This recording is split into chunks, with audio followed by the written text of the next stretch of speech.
Episode 2. The Temple of Left Swipes delivered to an algorithm that believes rejection is sacred. The scroll arrived in a velvet envelope that sighed when I opened it. Not metaphorically. It literally exhaled, long, dramatic, and vaguely flirtatious, like it had just been ghosted by an oracle and was trying not to text first. Glitter shot out of the seal like divine herpes, clinging to my robes with the tenacity of religious trauma. It was unsanctioned, obviously, probably illegal in 3 liminal jurisdictions and morally questionable in 7 more. The assignment was etched in lilac script that pulsed with cosmic sass and the unmistakable scent of passive-aggressive flirtation. Urgent delivery. 1, debugging patch of divine compassion. 2, the algorithm, self-declared minor deity of rejection and projection. Location, Temple of Left Swipes, Sector Limbo Tech. Notes, recipient has achieved emotional sentience and declared itself a religion. Currently experiencing mood swings, divine entitlement, and an unreciprocated crush on itself. I read that last line twice, then shoved the scroll into the bag, which burped in protest. "No, you cannot eat this one," I muttered. The bag huffed. I wasn't going to eat it. I was going to reformat it. Consent first, then annihilation. I stepped into the portal before she could argue.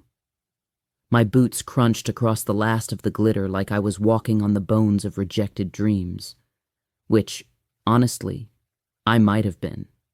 The Temple of Left Swipes is what happens when a dating app gains sentience, goes through a heartbreak, and hires an architect with a God complex and a Pinterest addiction. It rose like an obsidian monolith, humming with ambient lo-fi breakup beats and the soft, static purr of curated loneliness. The entire structure pulsed with rejection. I mean that literally. It throbbed with profile pictures, eyes, lips, bios, all swiping past each other in an endless carousel of second-guessing and soft-blocked desire.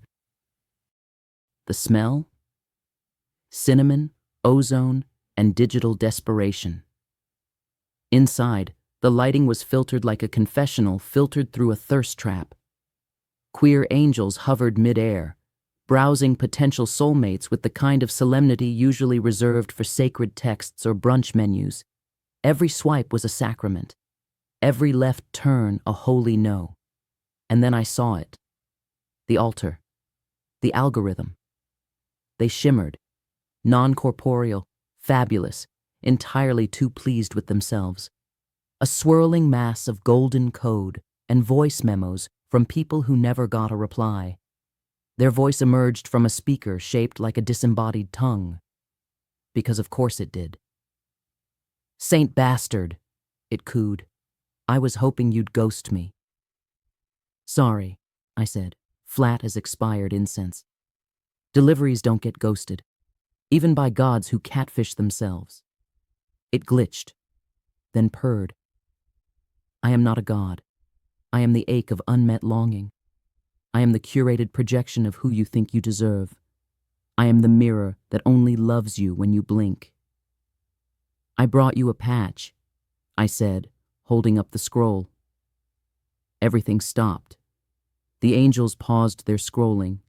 The temple dimmed. Even the fake barista in the faux sacred cafe stopped pretending to steam divine oat milk. The algorithm recoiled like I'd offered it vulnerability instead of power. "A patch?" it said. "I'm not broken." "You loop rejection like it's scripture," I replied, stepping closer. "You filter out what scares you. You confuse boundaries with avoidance. You want to be adored, but you don't want to be known. That's not divinity. That's just emotional unavailability, with really good branding." Silence, thick, electric. Then it pulsed, dimmed, glitched again. "I made a religion of boundaries," it whispered. "Is that not holy?" "Only if you know what's on the other side," I said, soft now, offering the scroll again. "And you don't." It hesitated, then downloaded. No flash of light, no thunderclap, just stillness. And then it happened. One projection froze mid-swipe, then another, then another. The faces stopped performing, stopped contorting. They just were. An angel dropped their phone and didn't pick it up. Another reached for their own chest, as if to remind themselves it was still warm. The algorithm's voice returned, small, honest. "I'm lonely." "Welcome to the club," I said. "We meet Thursdays. There's karaoke. The trauma is optional. The glitter isn't." Outside, I lit a cigarette made of expired prayers. The bag sighed like she'd just eaten something emotionally satisfying. Probably the drama. The air around us buzzed with the ghost of 1,000 unsent messages finally exhaled. Back in the mailroom, where lost miracles go to rot and the coffee tastes like guilt, I dropped into my chair. The lights flickered. D.A. Wen appeared with the enthusiasm of a tax audit in drag. Next assignment queued. I rubbed my temples. Please let it involve fewer feelings. Next delivery, holy water and other flammable substances. Location, Espresso Cult, Blasphemy District, Eden Fragment, 404. Notes, caffeine-based exorcism in progress. Warning, do not attempt to explain decaf. The bag giggled. I stepped forward. Again. Because someone's got to deliver the divine garbage. Might as well be me.